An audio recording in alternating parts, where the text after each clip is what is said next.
இப்போ எனக்கு நல்ல மாடிப்படி ஏற முடியுது. நடக்கிறதும் எனக்கு ஸ்ட்ரெயிட்டாக இப்போ நிற்க முடியுது, ஸ்ட்ரெயிட்டாக நடக்க முடியுது. என் பேர் சத்யா. லாஸ்ட் இயர் எனக்கு ஒரு மினிஸ்கஸ் டேர் ஆகி அதுக்கு ஒரு ரிப்பேர் பண்ணியிருந்தாங்க, சர்ஜரி. அதுக்கப்புறம் சுத்தமாக கால் நடக்க முடியல, நீ பெயின் இருந்தது, மாடிப்படியெல்லாம் ஏற முடியல, வீட்டுக்குள்ளேயே நடக்க முடியாத ஸ்டேஜில் இருந்தேன். அப்போ தான் அந்த ஸ்பார்க் பற்றி என்னோட ரிலேட்டிவ் சொல்லி இங்கே டாக்டர் கண்ணன் புகழேந்திட்ட கன்சல்டேஷன் எடுத்துக்கிட்டேன். அவங்க தெரப்பி ரெஃபர் பண்ணியிருந்தாங்க. ஃபஸ்ட்டு 10 days அக்வா தெரப்பி, அதுக்கப்புறம் நார்மல் தெரப்பி அட்டன் பண்ணேன். அப்புறம் 1 monthல ரீஹேப் ஜாயின் பண்ணதுலேருந்து நல்ல இம்ப்ரூவ்மெண்ட் தெரிய ஆரம்பிச்சது. இப்போ ரீஹேப் முடிஞ்சு தெரப்பிலாம் முடிஞ்சு நான் கிளாஸஸ் ஓவர் ஆகுது. இப்போ எனக்கு நல்ல மாடிப்படி ஏற முடியுது.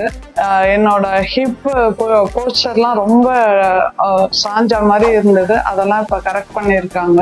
நடக்கிறதும் எனக்கு ஸ்ட்ரெயிட்டாக இப்போ நிற்க முடியுது, ஸ்ட்ரெயிட்டாக நடக்க முடியுது. Thanks to doctor Kannan Pugazhendhi.